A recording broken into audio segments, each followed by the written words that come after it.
Hello, my dear students. I welcome all of you here. This is special English classes, English grammar classes for FA aspirants and इसमें मैंने आपको introductory lecture दिया था English grammar का. जिस बच्चे ने वो नहीं देखा वो आप देख लीजिए, बहुत कुछ सीखने को मिलेगा. और मैंने आपको बार बार रिपीट करके बोला कि ये उन बच्चों के लिए जिनको इंग्लिश ग्रामर में प्रॉब्लम है, क्योंकि इंग्लिश ग्रामर में इजी क्वेश्चंस आते हैं या अगर मॉडरेट लेवल भी आएंगे, क्वेश्चंस गलत नहीं होने चाहिए. उतना वो उस लेवल के होते नहीं है कि आपको समझ नहीं आएगा.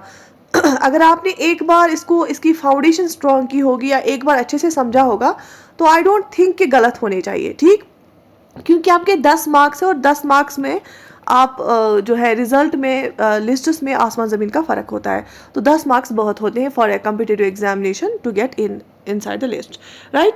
सो सबसे पहला जो टॉपिक आपके सिलेबस में है वो हमने कल भी डिस्कस किया था. सिलेबस आपका वो है टेंसेस, राइट. सो सबसे पहले हम आज करेंगे स्टार्ट टेंसेस के बारे में. As all of you know, हमने कल से ही स्टार्ट किया और थोड़ा थोड़ा विद टाइम में इसका जो है ड्यूरेशन बढ़ा दूंगी. फिर हम 1 घंटे का लेक्चर डायरेक्टली किया करेंगे. बट जब तक आप बच्चे जो है ट्रैक पे आ जाए वापस, तो थोड़ा सा शॉर्ट रखना पड़ेगा. लेकिन चलिए आज हम स्टार्ट करते हैं टेंसेस के बारे में.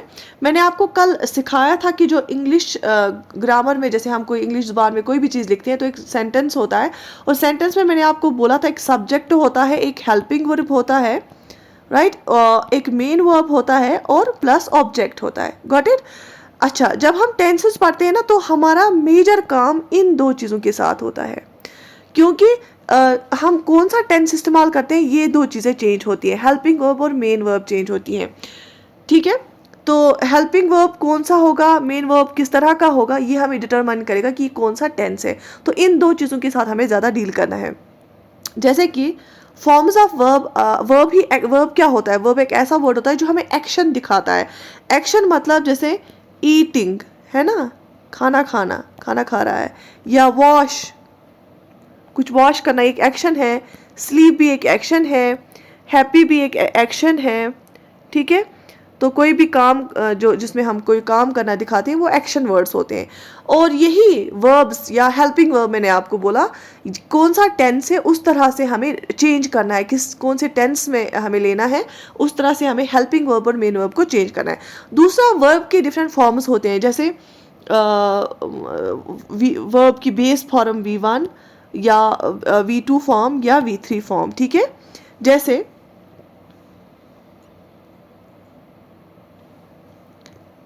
राइट, ये बेस फॉर्म है वर्ब की. राइट मतलब लिखना, कोई लिख रहा है, ये एक्शन है ना. अच्छा, V2 फॉर्म क्या है इसकी, रोट, पास्ट फॉर्म है रोट. और V3 फॉर्म क्या है, रिटन. ठीक है, तो ये मेन वर्ब है. राइट जो है ना, ये मेन वर्ब है. तो मेन वर्ब हमें किस टेंस में दिखाना है, किस फॉर्म में दिखाना है, तो उस टाइम उसी हिसाब से हमें जो है इसकी फॉर्म लेनी होती है, V1 V2 V3. तो मैं आपको फॉर्मूलाज बताऊंगी, जो हमारे टेंसेज है ना उसमें मैं फॉर्मूलाज बताऊंगी, आपको हमेशा के लिए याद रखने. कभी भी आपको अब डिफिकल्टी नहीं होगी और इसके बाद आपको कभी भी नहीं पढ़ना पड़ेगा फिर से. ठीक, शाबाश.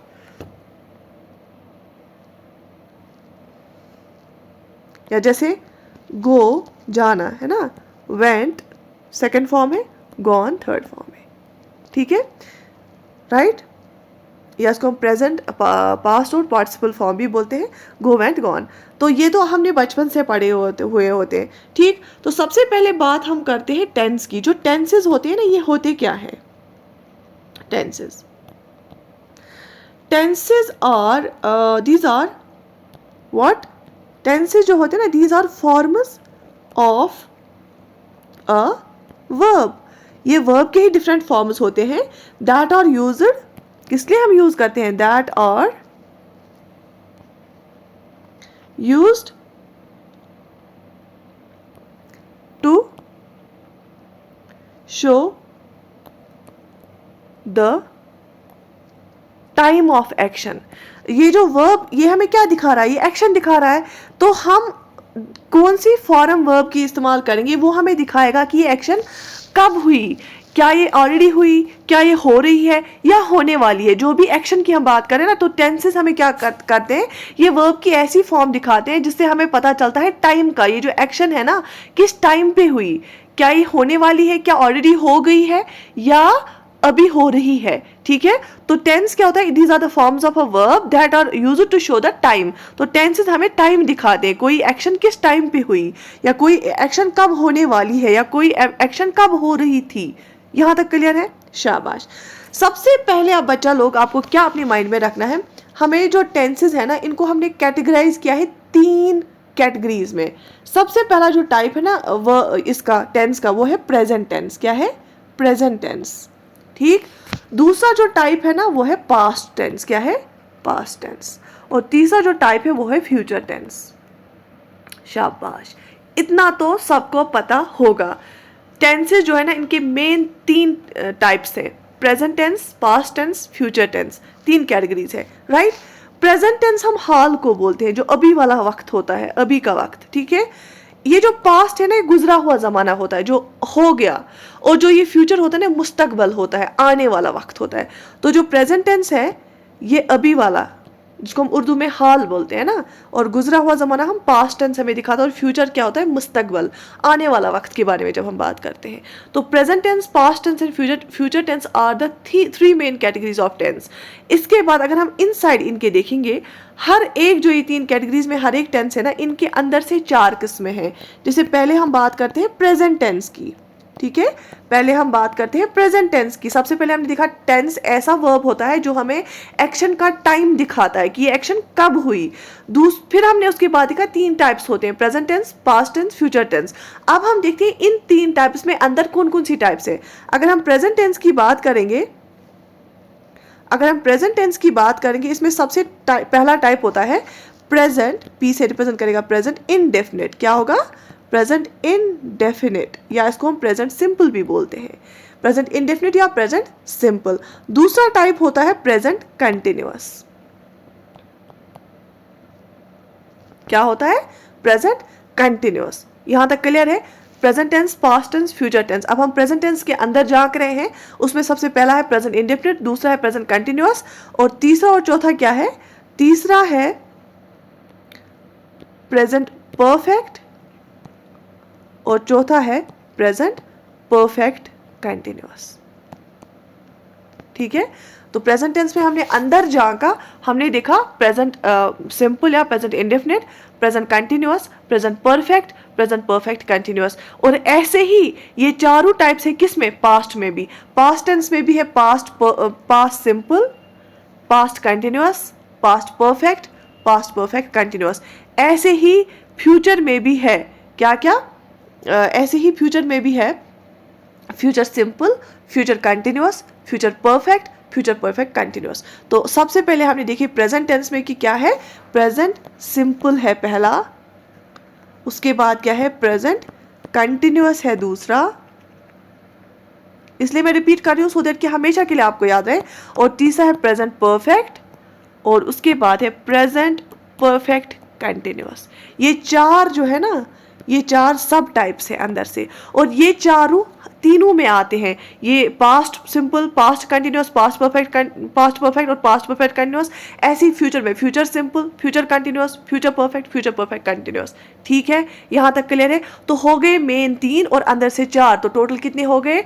4 3 12, 12 टेंसेस, 12 टाइप्स ऑफ टेंसेस। और 12 जो ये टाइप्स है, इनके लिए मैं आपको 12 फॉर्मूलाज दूंगी, और वो फॉर्मूलाज आपको एक बार याद रखनी है। We will do a lot of practice questions, और मैं आपको एग्जांपल्स बहुत सारी दे दूंगी इसमें। तो सबसे पहले हम बात करेंगे आज किसके बारे में? प्रेजेंट टेंस के बारे में। और प्रेजेंट टेंस में जो पहला टाइप है, सबसे पहला जो प्रेजेंट टेंस है, इसमें जो पहला टाइप है प्रेजेंट टेंस में, प्रेजेंट इंडेफिनिट। क्या है? Present indefinite. यहां तक क्लियर है? शाबाश। सबसे पहले हम प्रेजेंट सिंपल कहे या प्रेजेंट इंडेफिनिट, इसकी फॉर्मूला मैं आपको बताऊंगी, और इसकी फॉर्मूला क्या है यहां पे याद रख लेना। सबसे पहले क्या होता है? सबसे पहले सब्जेक्ट होता है। क्या होता है? सब्जेक्ट होता है प्रेजेंट इंडेफिनिट में। उसके बाद V1 होता है, ठीक है। शाबाश। और अब सब्जेक्ट किस तरीका का होगा? अगर सब्जेक्ट में प्लूरल सब्जेक्ट है, प्लूरल जिसमें बहुत सारे लोग होते हैं सब्जेक्ट में, जैसे मैंने बोला यू में कौन आएंगे? यू में एक भी हो सकता है और एक से ज़्यादा भी हो सकता है। वी में बहुत सारे लोग हो सकते हैं, दे में बहुत सारे लोग हो सकते हैं, और उसमें V1 फॉर्म लगती है सिंगुलर। हाँ, ये कॉन्सेप्ट एक बार आप याद रख लेना। अगर सब्जेक्ट सिंगुलर होता है ना, अगर सब्जेक्ट सिंगुलर होगा, सिंगुलर मतलब एक ही है उसमें, तो वर्ब जो है ना, वर्ब प्लूरल आएगा। उल्टा है, वर्ब क्या आएगा? प्लूरल आएगा। मेन वर्ब की मैं बात कर रही हूँ, मेन वर्ब की मैं बात कर रही हूँ। अगर सब्जेक्ट सिंगुलर है, मेन वर्ब प्लूरल आता है। अगर सब्जेक्ट प्लूरल है, मेन वर्ब सिंगुलर आता है। मैं आपको एग्जांपल देके बताऊंगी। सब्जेक्ट मतलब जैसे अगर मैंने दे लिखा, ये सब्जेक्ट है ना, क्योंकि इसी के बारे में डिस्कस होगा। दे क्या है? अब मुझे बता, दे सिंगुलर है या प्लूरल है? दे प्लूरल है, हम बोलते हैं वो लोग, उस दे, ठीक है। तो इसके साथ हमेशा क्या आएगा? मेन वर्ब सिंगुलर आएगा। जैसे दे वॉक, ठीक है, they walk, they eat, they drink, ठीक है। तो हमने क्या एस लगाया कहीं पे? नहीं। तो सब्जेक्ट प्लूरल था, हमने मेन वर्ब क्या रखा? सिंगुलर रखा। उल्टा हो रहा है यहाँ पे, मेन वर्ब और सब्जेक्ट की रिलेशनशिप में बता रही हूँ। जब मेन वर्ब जो है, singular main verb plural subject के साथ लगता है। अब अगर सब्जेक्ट क्या होगा? अब अगर सब्जेक्ट सिंगुलर होगा, जैसे मैं आपको बताऊंगी, शी किसके लिए हम यूज करते हैं? एक लड़की के लिए, लेकिन एक लड़की के लिए, है ना। तो शी सब्जेक्ट क्या है? ये सिंगुलर है। तो इसके साथ मेन वर्ब क्या आएगा? उल्टा होता है ना, इसके साथ मेन वर्ब जो है ना वो प्लूरल आएगा। जैसे she walks, she walks, she drinks, she eats, she writes. तो एस आया लास्ट में। तो जो सब्जेक्ट क्या था? सिंगुलर था। मेन वर्ब क्या आया? प्लूरल आया। अब जब सब्जेक्ट प्लूरल होता है, मेन वर्ब सिंगुलर आता है। ठीक है, शाबाश। एक और चीज मैं यहां पे बताना चाहूंगी, वो ये है, जब आपका ये हमने दिखाया सब्जेक्ट और मेन वर्ब के बीच रिलेशनशिप। अब अगर सब्जेक्ट और हेल्पिंग वर्ब होता है, इसके बीच क्या रिलेशनशिप है? इसमें डायरेक्ट रिलेशनशिप है। अगर सब्जेक्ट सिंगुलर होगा, हेल्पिंग वर्ब भी सिंगुलर होगा। अगर सब्जेक्ट प्लूरल होगा, हेल्पिंग वर्ब भी प्लूरल होगा। मैं आपको एग्जांपल से समझाऊंगी। जैसे जैसे ही क्या है? ही एक लड़के के लिए हम इस्तेमाल करते हैं, सिंगुलर है ना। अब हेल्पिंग वर्ब में मेन वर्ब में नहीं बात कर रही हूँ, हेल्पिंग वर्ब में आएगा इज, आर, वाज, वेयर, है ना। तो ही क्या है? ये सिंगुलर है, तो इसके साथ इज आएगा, ही इज। ही आर नहीं आएगा, ही इज आएगा। ही वाज आएगा, ही वेयर नहीं आएगा। ठीक है, शाबाश। इतना समझ आ गया? इतना समझ आ गया। अब अगर प्लूरल होगा सब्जेक्ट और उसके साथ हेल्पिंग वर्ब क्या आएगा? प्लूरल आएगा। ठीक है, मेन वर्ब के टाइम उल्टा रिलेशन होता है और हेल्पिंग वर्ब के टाइम सीधा। जैसे मैं बोलूंगी दे, तो हेल्पिंग वर्ब दे क्या है? दे प्लूरल है ना, प्लूरल सब्जेक्ट है। इसके साथ हेल्पिंग वर्ब क्या आएगा? प्लूरल आएगा। दे आर, दे वेयर, ठीक है, दे हैव, ठीक। इसके साथ इज नहीं आएगा, इसके साथ वाज नहीं आएगा, इसके साथ हैज़ नहीं आएगा। क्यों? क्योंकि ये सब्जेक्ट और हेल्पिंग वर्ब के साथ सीधी रिलेशनशिप है। अगर सब्जेक्ट प्लूरल है, हेल्पिंग वर्ब भी प्लूरल आएगा। अगर सब्जेक्ट सिंगुलर है, हेल्पिंग वर्ब भी सिंगुलर आएगा। लेकिन मेन वर्ब के हमने टाइम क्या देखा? उल्टा रिलेशनशिप। अगर सब्जेक्ट प्लूरल होता था तो मेन वर्ब क्या आता है? सिंगुलर आता है। अगर सब्जेक्ट सिंगुलर होता था, मेन वर्ब प्लूरल आता है। यहाँ पे एक एक्सेप्शन है, वो है आई क्या है? जब मैं बोलूँगी आई तो इसमें एक आएगा, मैं आऊँगी। लेकिन ये हमेशा जब सब्जेक्ट सिंगुलर होता है ना, तो इसमें मेन वर्ब, अगर हम इस आई की मेन वर्ब के साथ देखेंगे ना, तो मैं बोलूँगी आई राइट, मैं कभी नहीं लिखूंगी आई राइट्स। तो इसके साथ क्या आता है? इसके साथ सिंगुलर आता है। अदरवाइज मेन वर्ब के साथ क्या है? सब्जेक्ट की रिलेशनशिप उल्टी है। जैसे ही राइट्स, शी राइट्स, है ना। लेकिन आई भी तो सिंगुलर है, लेकिन इसके साथ क्या आएगा? राइट आएगा। ठीक है, या आई ईट, ठीक है, शाबाश। या फॉर एग्जाम्पल जब भी सिंगुलर होगा ना सब्जेक्ट, ही, शी होगा, ठीक, इसके साथ उसके साथ डज आता है, ठीक। लेकिन जब आई होता है ना, आई के साथ डू आता है, और बाकी जितने भी प्लूरल है उनके साथ भी डू आता है। जैसे मैं बोलूँगी he does his work, she does his work, क्योंकि सिंगुलर है यहाँ पे तो इसलिए डज आएगा। लेकिन अब अगर प्लूरल होंगे, जैसे दे डू देयर वर्क, दे, या ठीक है। तो इसीलिए आई क्या है? आई में एक्सेप्शन है। मेन वर्ब के साथ अगर आई सिंगुलर जब होता है तो इसमें वर्ब भी सिंगुलर लगता है। ठीक है, तो अब हम बात करेंगे किस पे? प्रेजेंट हमने पहला जो टाइप उठाया था प्रेजेंट सिंपल, सॉरी उससे पहले मैंने आपको कुछ और बातें बोली लेकिन ये भी बहुत ज़्यादा ज़रूरी थी। प्रेजेंट सिंपल जो है ना, प्रेजेंट सिंपल आप कहाँ कहाँ पे इस्तेमाल करते हैं। और सबसे पहले फॉर्मूला, प्रेजेंट सिंपल में क्या आता है, सब्जेक्ट आता है प्लस V1 फॉर्म आती है, बेस फॉर्म वर्ब की आती है। जैसे मैंने आपको बोला राइट, रोट, रिटन, 3 फॉर्म्स है ना। V1 फॉर्म होगी राइट, जैसे गो, वेंट, गॉन, V1 फॉर्म होगी गो। स्पीक, स्पोक है ना, स्पोकन, तो V1 फॉर्म क्या है, स्पीक। तो सब्जेक्ट प्लस V1 आता है किसमें, सब्जेक्ट प्लस V1 आता है प्रेजेंट सिंपल में। ठीक है, प्रेजेंट सिंपल में क्या आएगा, फॉर्मूला क्या है ये आपको याद रखनी है। हाँ, अब मैंने यहाँ पे आपको बताया अगर सब्जेक्ट क्या हुआ, अगर सब्जेक्ट में जब प्लूरल होगा तो V1 आएगा, और जब सब्जेक्ट सिंगुलर होगा तो V1 के साथ S जुड़ जाएगा। वो तो आपने समझा है, मैंने आपको अभी समझाया है, मैं आपको एग्जाम्पल से भी समझाऊंगी। जैसे देखो, प्रेजेंट सिंपल की बात हम करेंगे, लेकिन सबसे पहले आपको ये याद रखना है हम कहाँ कहाँ पे इस्तेमाल करते हैं प्रेजेंट सिंपल को। तो सबसे पहला चीज आपको याद रखना है, प्रेजेंट सिंपल हम इस्तेमाल करते हैं जब हमें हैबिट्स को दिखाना होता है, हैबिट्स के बारे में बोलना होता है। ठीक है, अब हैबिट क्या होता है, हैबिट वो चीज होता है जो हम रोज करते हैं, मतलब रिपीटेड एक्शंस। ठीक है,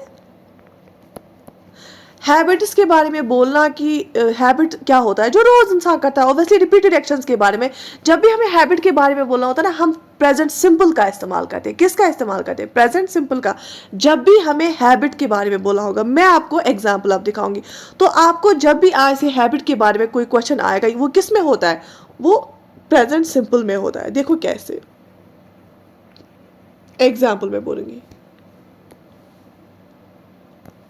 यहाँ पे एक स्टूडेंट है सुमेरा। ठीक है, सुमेरा क्या है, सिंगुलर है, प्लूरल, अभी मैं साथ साथ आपको प्रैक्टिस कराऊंगी एग्जाम्पल्स के थ्रू। ठीक है बच्चा लोग, जिसका वीक है ना इंग्लिश ग्रामर, बिल्कुल भी नहीं डरना है। ठीक है, आराम से हम सीखेंगे, साथ साथ मैं प्रैक्टिस कराऊंगी जो अभी मैंने रूल्स बोले। सुमेरा क्या है, सुमेरा सिंगुलर है, सब्जेक्ट है। Sumera drinks milk every day. अब ये क्या बता रहा है कि सुमेरा हर रोज दूध पीती है, तो मतलब इसका ये हैबिट ही है, ये एक रिपीटेड एक्शन है, इसका हैबिट है दूध पीना। तो सुमेरा जो है, ठीक है, सुमेरा यहाँ पे कमेंट भी करती रहती है, एक स्टूडेंट है। Sumera drinks milk every day, Sumera की अब आदत है रोज दूध पीना, तो ये क्या है, हैबिट है, रिपीटेड एक्शन है। अब जो ये सुमेरा ना, ये सिंगुलर है ना वर्ब, तो ये ड्रिंक क्या है, यहाँ पे मेन वर्ब है। सुमेरा, सॉरी, ये सब्जेक्ट है, लेकिन ड्रिंक क्या है, पीना है ना, ये क्या है, ये एक्शन है, ये मेन वर्ब है।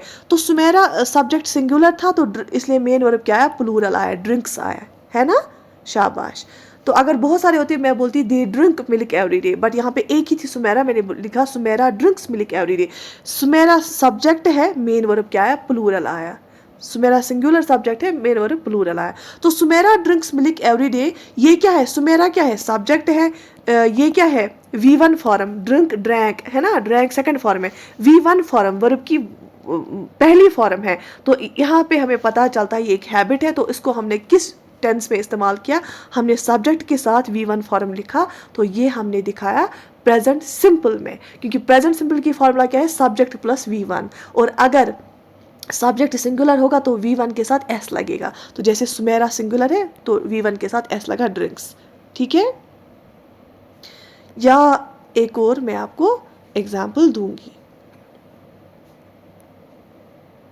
जैसे Ram often uses his laptop, तो वो ज़्यादातर यूज़ करता है ना अपना लैपटॉप। तो राम क्या है, यहाँ पे सब्जेक्ट है, यूज़ करना क्या है, V1, यूज़, यूज्ड है ना, तो V1 फॉर्म, तो ये रिपीटेडली कर रहा है ना यूज़ लैपटॉप, तो इसलिए हमने ये लिखा है प्रेजेंट सिंपल में। तो राम सिंगुलर है, तो यूज़ जो है ना हमने प्लूरल फॉर्म लिखी, यूजेस, क्योंकि singular plus V1 plus S, तो सब्जेक्ट प्लस V1 जो है ये प्रेजेंट सिंपल दिखाता है। और ये जो रिपीटेड एक्शन हो रही है, तो हमने क्या किया, हमने प्रेजेंट सिंपल में लिखा।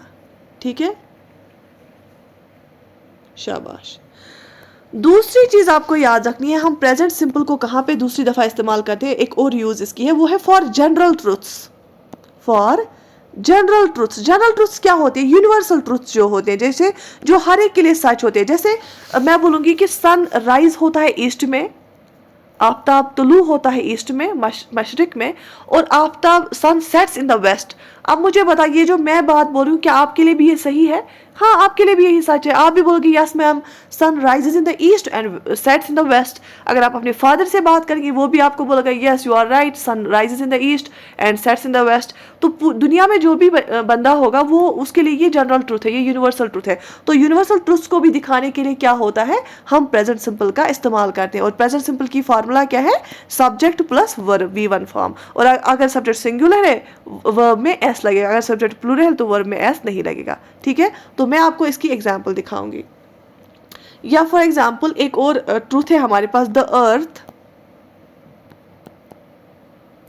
Revolves around the sun. ठीक है, हमने क्या बोला, किसके बारे में हम डिस्कस करें, अर्थ के बारे में। तो अर्थ क्या है, यहाँ पे अर्थ सब्जेक्ट है, लेकिन ये सिंगुलर है। और रिवॉल्व क्या है, एक्शन दिखा रहा है, मेन वर्ब है। तो सिंगुलर सब्जेक्ट था, इसलिए हमने एस लिखा। रिवॉल्व ये मेन वर्ब है, और इसलिए हमने सब्जेक्ट के साथ V1 इस्तेमाल किया, क्योंकि ये यूनिवर्सल ट्रूथ है। अगर आप अमेरिका में किसी से पूछोगे, वो भी यही बोलेगा कि जो अर्थ है वो सन के इर्द गिर्द रिवॉल्व करती है। अगर आप घर में किसी से पूछोगे, वो भी बोलेगी जो हमारी अर्थ है वो सूरज के इर्द गिर्द रिवॉल्व करती है। तो ये एक जनरलाइज्ड ट्रूथ है, जिसको यूज हम करते हैं प्रेजेंट सिंपल से दिखाते हैं। और प्रेजेंट सिंपल की फॉर्मूला क्या होती है, सब्जेक्ट प्लस V1। ठीक है, शाबाश। या एक और जैसे यूनिवर्सल ट्रूथ है, वो ये है, water boils at 100 degree Celsius. तो ये सबके लिए, जहां पे भी 100 डिग्री सेल्सियस होगा, वाटर बॉयल हो जाएगा। ये सिर्फ आपके लिए नहीं है, मेरे लिए नहीं, ये it is a universal truth. तो इसको भी हम सब्जेक्ट इस्तेमाल करते हैं और V1 इस्तेमाल करते हैं, क्योंकि ये हम प्रेजेंट इस सिंपल से यूज़ करते हैं इसको दिखाने के लिए। ठीक है, तो तीसरा चीज़ जहाँ पे हम प्रेजेंट सिंपल का इस्तेमाल करते हैं, वो ये है क्या, to tell a story dramatically. To tell a story dramatically, या जैसे आप न्यूज़पेपर की हेडलाइंस देखते हैं, अदरवाइज तो वो न्यूज़ हुई होती है ऑलरेडी। कल कोई न्यूज़, कल दिन में कुछ हुआ था, वो आज के न्यूज़पेपर में आएगा, वो तो हो गई होती है। फिर भी हम न्यूज़पेपर में लिखते हैं ऐसे, सचिन तेंदुलकर रिसीव्स भारत क्या बोलते हैं इसको, अवार्ड।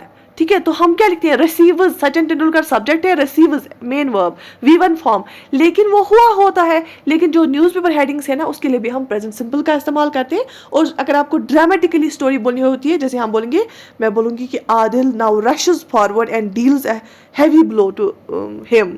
ठीक है, तो उस लिए भी हम इस्तेमाल करते हैं प्रेजेंट सिंपल। ठीक है, अच्छा, एक और चीज़ के लिए, टू डिस्क्राइब, जिन बच्चों का वीक है इंग्लिश ग्रामर, उनको बिट ड्राई लगेगा स्टार्टिंग में, फिर जब हम आगे आगे देखेंगे तो आपको बहुत इजी लगेगा। To describe actions as they happen, जैसे हमें ऐसी कुछ एक्शंस बोलनी होती है जो हुई होती है, जैसे कमेंट्रीज में या लाइव ब्रॉडकास्ट में या स्पोर्ट्स इवेंट्स में, उस टाइम पे भी हम प्रेजेंट सिंपल का इस्तेमाल करते हैं। ठीक है, बात समझ में आ गई। या फॉर एग्जाम्पल, बहुत एक अच्छी चीज है, फॉर थिंग्स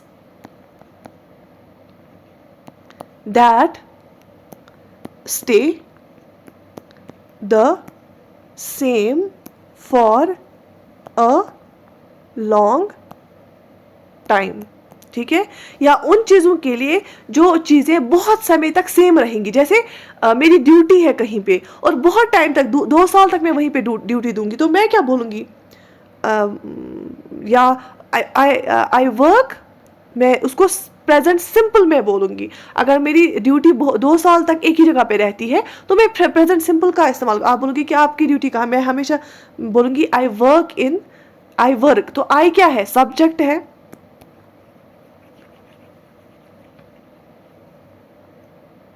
मैं लिखूंगी आई क्या है, आई सब्जेक्ट है, वर्क क्या है, V1 है, मसला खत्म। This is subject, this is V1, हो गया present simple. I work in Srinagar. ठीक है, इसका मतलब ये नहीं कि मैं उस टाइम पे काम कर रही हूँ, उस टाइम जॉब पे हूँ, नहीं, इसका मतलब ये है कि मतलब मैं बहुत टाइम से वहीं पे हूँ और अभी भी वहीं पे हूँ। ठीक है, या फॉर एग्जाम्पल मैं बोलूंगी my uncle lives in London. तो इसका मतलब है बहुत टाइम से वो वहीं पे है और अभी भी वहीं पे है। My uncle lives in London. या मैं बोलूंगी आपको आई वर्क इन सेक्रेटरीट। ठीक है, तो उस इसका मतलब है कि बहुत टाइम से मैं वहां पे हूँ, और इसमें सब्जेक्ट प्लस मेन वर्ब। ठीक है, और आई के साथ हम क्या करते हैं, उल्टा होता है मेन वर्ब, सिंगुलर ही इस्तेमाल होता है। बाकी के टाइम आपको मैंने अभी बताया कि जब सब्जेक्ट सिंगुलर होता है मेन वर्ब प्लूरल होता है, जब सब्जेक्ट प्लूरल होता है मेन वर्ब सिंगुलर होता है। ठीक है, तो आज हमने क्या क्या देखा, मैं आपको क्विक रिवीजन कराती हूँ। हमने देखा कि हम वर्ब की डिफरेंट फॉर्म्स को इस्तेमाल करते हैं डिफरेंट एक्शंस को दिखाने के लिए, उन एक्शंस की टाइमिंग को दिखाने के लिए कि ये एक्शंस हुई कब। और जो टेंसेज है ना, उसमें 3 कैटेगरीज है। एक तो है present tense, past tense, future tense, और इनमें भी अंदर से 4 सब कैटेगरीज है। Present indefinite, present continuous, present perfect, present perfect continuous, और पास्ट में भी और फ्यूचर में भी ऐसे ही है। आज हमने पढ़ा प्रेजेंट सिंपल या प्रेजेंट इंडेफिनिट जिसको हम बोलते हैं, और हमने देखा उसकी जो फॉर्मूला है वो है सब्जेक्ट प्लस V1, और अगर सब्जेक्ट सिंगुलर होता है V1 के साथ हम S लगाते हैं उनको प्लूरल बनाने के लिए। और दूसरी बात हमने ये देखी कि जब भी हमें कोई हैबिट दिखाना होता है जो हम रोज़मर्रा की जिंदगी में रोज़ रोज़ करते हैं तो उसको हम दिखाते हैं प्रेजेंट सिंपल से। या अगर कोई जनरलाइज्ड ट्रूथ होता है या यूनिवर्सल ट्रूथ होता है उसको भी यूज़ करते हैं, उस वक्त भी हम प्रेजेंट सिंपल का इस्तेमाल करते हैं। या अगर हम बहुत समय तक एक जगह पे कोई चीज़ कर रहे होते हैं उस टाइम पे भी इस्तेमाल करते हैं हम प्रेजेंट सिंपल। या अगर हमें story telling, dramatically story telling बतानी होती है या न्यूज़पेपर हेडिंग देनी होती है, उस टाइम पे भी हम प्रेजेंट सिंपल का इस्तेमाल करते हैं। तो आज आपने, और हाँ मैंने आपको ये बोला था कि जब सब्जेक्ट सिंगुलर होता है उसके साथ मेन वर्ब प्लूरल लगता है, और सब्जेक्ट प्लूरल होता है मेन वर्ब सिंगुलर लगता है। एक्सेप्शन सिर्फ है आई के साथ क्या लगता है हमेशा सिंगुलर। और उसके बाद मैंने आपको ये भी बताया अगर सब्जेक्ट सिंगुलर होगा तो हेल्पिंग वर्ब भी सिंगुलर लगता है, अगर सब्जेक्ट प्लूरल है हेल्पिंग वर्ब भी प्लूरल लगता है। ठीक है, तो आई होप कि आपको बहुत सारी बातें आज सीखने को मिली होंगी। Do right in the comment section, क्या आपको समझ आ रहा है, क्या आपको इम्प्रूवमेंट लग रहा है कुछ, या आपने कुछ नई चीज़ सीखी, तो आप मुझे वो कमेंट सेक्शन में लिख लेना सो दैट कि मुझे भी मोटिवेशन मिले और आपके लिए लेक्चर्स लाने के लिए। I wish you all the best and you need not to worry at all for English grammar, we will do it together. हम पहले पूरा रिविजन करेंगे, पूरे हर एक कॉन्सेप्ट का बहुत सारे एग्जाम्पल से सीखेंगे और बहुत सारे MCQs भी करेंगे। आपको इंग्लिश ग्रामर में 10 आउट ऑफ 10 इंशाल्लाह आ जाएंगे। ठीक है, तो like the video, share it with your friends and subscribe to our channel. I wish you all the best.